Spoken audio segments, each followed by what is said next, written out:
ગેનાભાઈ, આપણે કૃષિ ઇન્ડિયા કોર્પોરેશનની જે વાત કરી, તો કૃષિ ઇન્ડિયા કોર્પોરેશન કંપની ખેડૂતોને કેવી રીતે સહાયરૂપ થઈ શકે? હા, આપણે જે જ્યાં છાણિયું ખાતર નથી મળતું અને આપણે ઓર્ગેનિક એમાં આપણા માનનીય ગવર્નર શ્રી કે પ્રધાનમંત્રી જેમ કહે છે કે આપણે ઝેર હવે વાપરવું જ નથી, તો બિનઝેરી જે ખાતર હોઈ શકે કે જેની અંદર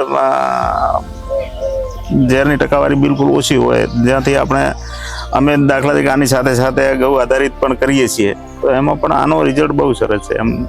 સરસ. તો ખેડૂતો અને કૃષિ ઇન્ડિયા કોર્પોરેશન લિમિટેડ વચ્ચે એક આત્મવિશ્વાસ વધે, પારદર્શકતા રહે અને લાંબા ગાળાનો એક સંબંધ જળવાઈ રહે, તો એના માટે કંપની શું કરવું જોઈએ? તો એ માટે અમે ખેડૂતોએ રેસિડ્યુ ફ્રી કઈ રીતે થાય એના માટેના તમામ પ્રયત્નો કરીએ છીએ. કંપનીએ પણ ખેડૂતો સાથે જોઈન્ટ થઈને જેવી રીતે ખેડૂત કે એવી રીતે જો એ બનાવટ કરે એમના સારા વૈજ્ઞાનિકો સાથે વાતચીત કરીને તો ચોક્કસ એમાં સારા પ્રતિભાવો મળશે. સાચી વાત આપણી, કારણ કે કંપનીએ જે બ્લેક કાર્બન છે 100% ઓર્ગેનિક છે અને પોતાના રિસર્ચ દ્વારા જ બનાવેલી છે, અને બીજા છે બાયો ફર્ટિલાઇઝર, તેમાં કોઈ રેસિડ્યુઅલ ઇફેક્ટ આવશે નહીં. એટલે તમારી વાત બિલકુલ સાચી, તમારી વાત સાથે હું સંમત છું.